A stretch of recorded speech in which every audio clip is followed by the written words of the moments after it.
The BJP is about to take a very, very big decision. The BJP is about to choose its new president, a decision that is coming against the backdrop of a series of other developments. The big meeting between the Prime Minister and the RSS chief, and questions about the new power dynamics within the Sangh Parivar. My guest today, whom you can see on your screen, is senior journalist and author Ashutosh, out with a new book called Reclaiming Bharat. The book explores many of the contemporary political questions of our time. Is the Prime Minister as powerful as he was before June 2024? Perhaps he took a knock in the Lok Sabha elections, but what about a series of assembly wins after that? What about characters and personas like Yogi Adityanath, who refuse to take diktats from Delhi in the way that other BJP leaders do? What about the role of the opposition, whereas the book argues Rahul Gandhi can no longer be, quote unquote, the natural inheritor of the opposition's political space? There's a lot to talk about, even as the BJP gets set to take this big decision, one that will have political messages both seen and unseen. Ashutosh, thank you for your time today. You've also, of course, had one experience that I haven't as a journalist. You have spent one part of your life also trying out politics as an Aam Aadmi Party politician, which you then left, and you're back to your first love, journalism, which is the hat that you wear when you write this book. Before we come to the book, let's talk about this critical decision that the BJP has to take. Who will be the new party president? How important is this decision? I think, Barkha, this is probably one of the most important decisions which the RSS has to take in the last 10 years, if I say so, because RSS in the last 10 years was feeling helpless because of the cult of Narendra Modi and the kind of overwhelming support he had from the people, and he could win two elections back-to-back, 2014 and 2019. So RSS wanted certain changes into the direction the BJP was going, but could not do that. And you remember in 2018 when Mohan Bhagwat had said that without Musalman, Hindutva is adhura. And he has been making these kind of statements, but he was in no position to dictate or to tell Narendra Modi to take a certain direction. But after 2024 parliament election, when the BJP could not touch 272 seats on its own, and it was reduced to 240, and to form the government, they had to take support from other allies. That was the time when the RSS decided to strike. And I think RSS has made up its mind that enough is enough. Now, anybody who becomes the party president should be a person of independence mind, who can take independent decision, who should not be taking diktats from the Narendra Modi and Amit Shah.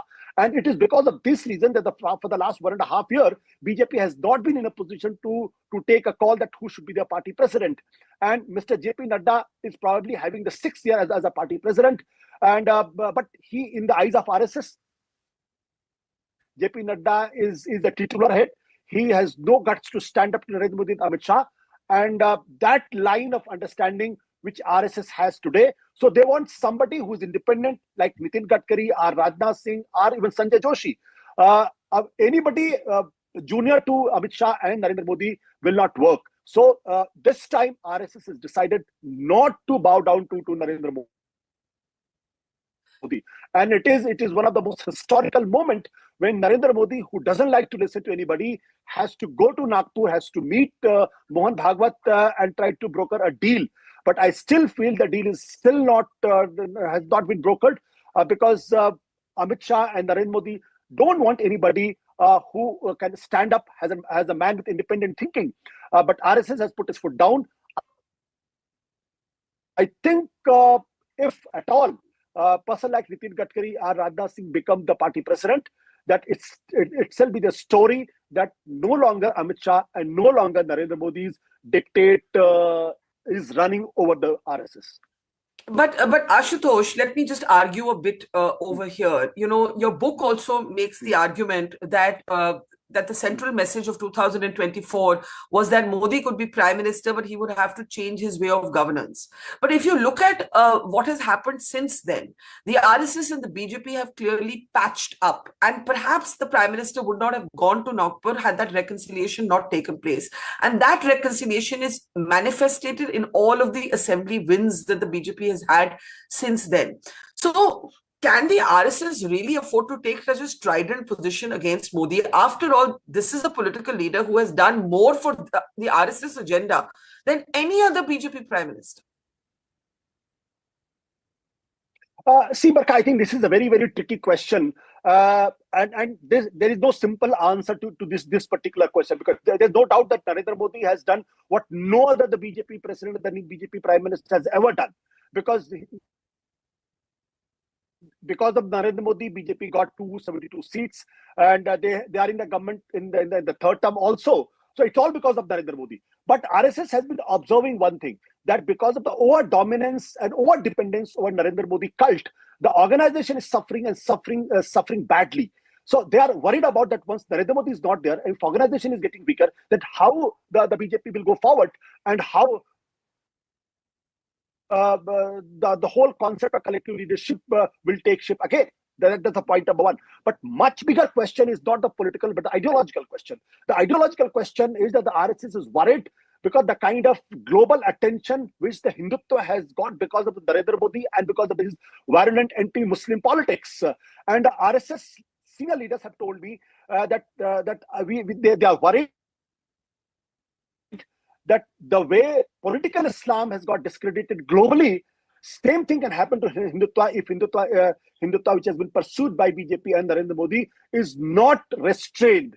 So they want to wait, and they have told me categorically that Mr. Narendra Modi or Amit Shah next target can be to be the president, to be the prime minister of the country, or to the home minister of the country, but that is not the priority for the RSS. Their priority is the Hindu unity, and if they have to wait for another 25 years, they are willing to wait. They've realized that if Hindutva gets discredited like the political Islam, then that will be the death of the RSS. That will be the death of Hindu unity project. That will be death of the civilizational utopia which RSS has been pursuing for the last 100 years. So they are little worried on that point, and that's why they don't want to take risk. If they had to sacrifice, if they had to cut Narendra Modi to size, they will not hesitate, and they'll go to certain extent. But that does not mean that the RSS is going to compromise on the ideological core of the Hindutva. The difference is that they know that that we have gained enough in the last 10 years, in almost 11 years. The time is to consolidate that, wait for some time, and then take a next leap. Again, I'm repeating, let's not get any confusion that the RSS is willing to compromise on the ideological core of the Hindutva. No, they are not. Though the Bhagavad has said that without Musalman, Hindutva is adhura, har masjid mein kyon humko shivling ko khojna, sabka DNA to ek jaisa hai. This gives an impression that the RSS is taking a turn in its ideological pursuits. That is not the truth. The truth is that they want to moderate Hindutva with the core intact, and the core is Hindu unity project. The core is to let Muslims, let Islam and the Christianity not get strong enough to dominate ever in future. So they are working on that. But their immediate concern is the way Hindutva has moved in the last 10 years, that possibility is in their mind that it can get discredited like the political Islam has get discredited. And there's another concern for the RSS. The concern is that if the Hindutva warriors are not stopped or restrained, the leadership of the Hindutva can pass on to somebody who's more extreme. Like within Islam, what has happened? Like the leadership is passed down to Taliban. The leadership is passed down to Islamic State. They don't want that to happen. So they want to control the tiger. But it's a difficult ride, because RSS is riding a ferocious tiger. So they have to make a very fine balance. They have to restrain their warriors, but they also have to not let them feel disillusioned about that the RSS is taking a different turn. Ashutosh, it will be a subject of a different debate, this analogy that you reference between political Islam and political Hindutva. It's quite a contentious debate, and we'll have a separate show on it. Otherwise, we'll get totally distracted. to come back to your book, you make the argument that Yogi Adityanath is a political persona to watch out for, and you bases a series of interviews both on record and off record. You talk about how Yogi Adityanath sent a very clear message to the BJP leadership in Delhi कि अगर आप मुझे हटाएंगे तो मैं चुपचाप नहीं जाऊंगा. That Yogi Adityanath will not be Shivraj Singh Chauhan. Now, it could be argued that even Shivraj Singh Chauhan, got his moment. He proved his worth with a landslide victory. He's now in the cabinet. He is a lambe race ka ghoda. I do believe that Shivraj Singh Chauhan is a very different way of functioning, very quiet, low-key, but very much there. But Yogi Adityanath fought a very different sort of game. And talk a little bit about that, because your book captures that and talks a lot about Yogi Adityanath emerging as a power by himself. Barkha, Yogi has already emerged as a very strong contender for the post-Modi scenario. There's no doubt about it. But one thing which is worrying to the RSS again, because I'm saying this, maybe I'm contradicting myself, because it is the RSS which has proposed Yogi Adityanath's name. It is the RSS which wanted Yogi Adityanath to become a parallel power center within the Hindutva and outside Hindutva. They were trying to promote Yogi Adityanath as a future leader of the BJP and the RSS. But over a period of time, the RSS have also realized that Yogi Adityanath has a knack of not listening to the RSS at certain points. At one point of time, with the Mohan Bhagwat wants to moderate Hindutva. During that time, Yogi Adityanath is going totally on its own way. The way he's controlling UP, the way he's pursuing the Sambal issue, this has got RSS worried. And one of the reasons for the worry is that the many people think that Yogi Adityanath has a very independent mind of his own. Yogi Adityanath has emerged as a natural Hindutva icon because of his legacy of Gorakshpit. But one thing which goes against him, and that's what makes him a very complex character, because he hasn't been in the RSS. He has not been. He hasn't come through the RSS. His background was Hindu Mahasabha. And so he was adopted into the BJP, and then he was promoted as a Hindutva leader to become the chief minister. Whereas if you compare him with the Shivraj Singh Chauhan or Nitin Gadkari or Rajnath Singh or Amit Shah or any other leader, all of them had gone through the RSS Sakha and RSS discipline and had spent a lot of time in the RSS. So they are RSS product and RSS boys. But unfortunately or fortunately, Yogi Adityanath is not made of that RSS DNA. That's what I've been told by several leaders of the RSS, that now they have become a little bit cautious about Yogi Adityanath. And Yogi Adityanath has also realized that there might be attempts to clip his wings. That's why he has been making a very strong statement. He's giving a very strong statement to the message to the RSS as well as to the Narendra Modi. What he has been saying, when questions are asked whether he would like to go to the Delhi, he's saying, I will go back to I'll go back to the Gorakhpur. That statement is a very significant statement. Shivraj Singh Chauhan is a more political, more pragmatic, so he surrendered. And because he's taking a long-term view, he's trying to position himself. When Narendra Modi is gone, then he can be positioned there. But Yogi Adityanath is made of a different metal altogether. He is not willing to surrender before the Narendra Modi, and that is why he's giving signals and messages that if he's removed as a chief minister of UP, then instead of going to become one of the cabinet ministers, he'll go back to Gorakhpur. That's a very defiant statement, because if he does that, then it will damage BJP irreparably, not only in UP but other places. Because today, if you look at the popularity of Yogi Adityanath, if he's not more popular than Narendra Modi, at least he's at par with him in terms of popularity. Amongst all the BJP leaders after Narendra Modi, he is getting calls from all over India. Among the Hindutva leaders, among the Hindutva followers, among the Hindutva warriors, among the BJP, He's the one who's required everywhere. That kind of following, even Amit Shah doesn't have. That kind of following, even the Shivraj Singh doesn't have. So he is undoubtedly the number 2 leader in BJP in terms of popularity, and he knows that if he could get a third term for himself in 2027 assembly elections, there's no stopping. Like Narendra Modi was unstoppable after winning term for himself in Gujarat. So he's working on that. But RSS is also today is more worried, more cautious. Narendra Modi is also cautious because Narendra Modi knows that if Yogi Adityanath takes over the reins of the BJP once he's gone, then probably his legacy will be in jeopardy. His legacy will be disturbed. But if somebody else like Amit Shah or anybody else who had been nurtured by him, if he takes over reins from him, then it will be then his legacy will go on. So he's also worried about his future legacy. But Yogi Adityanath is on a different tangent altogether now, and that had made RSS to think twice about putting his bet on Yogi Adityanath. But let's argue this from the other side for a moment. You talk about the RSS wanting to moderate Hindutva. The Prime Minister did make speeches that attracted headlines for all the wrong reasons in the Lok Sabha campaign.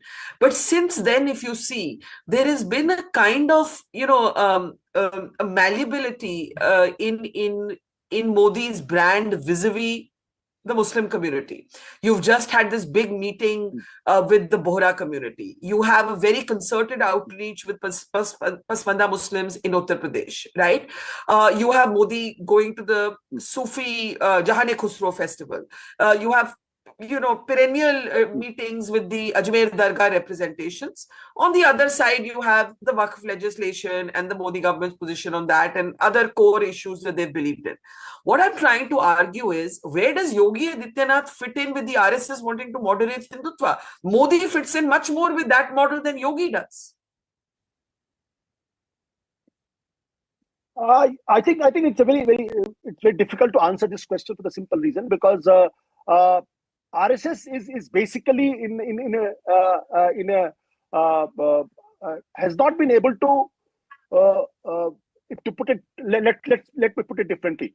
What is RSS agenda? RSS agenda is Hindu unity. What is Modi's agenda?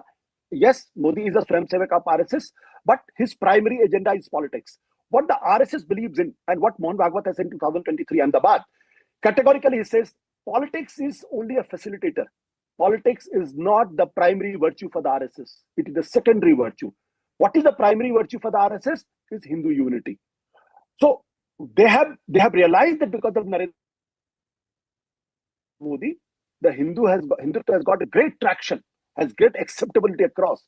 But the time has come to consolidate that. That is why they wanted to promote Yogi. He thought that the Yogi can be a natural choice for can be natural successor to Narendra Modi. But of late, RSS have also realized that Yogi at times gets very indisciplined. Yogi doesn't want to listen to him. I think what Narendra Modi is doing for the last 6-7 months, the way he's trying to reach out to the Muslims, he's trying to buy time with the RSS. He's trying to tell RSS that I understand what is your dilemma is.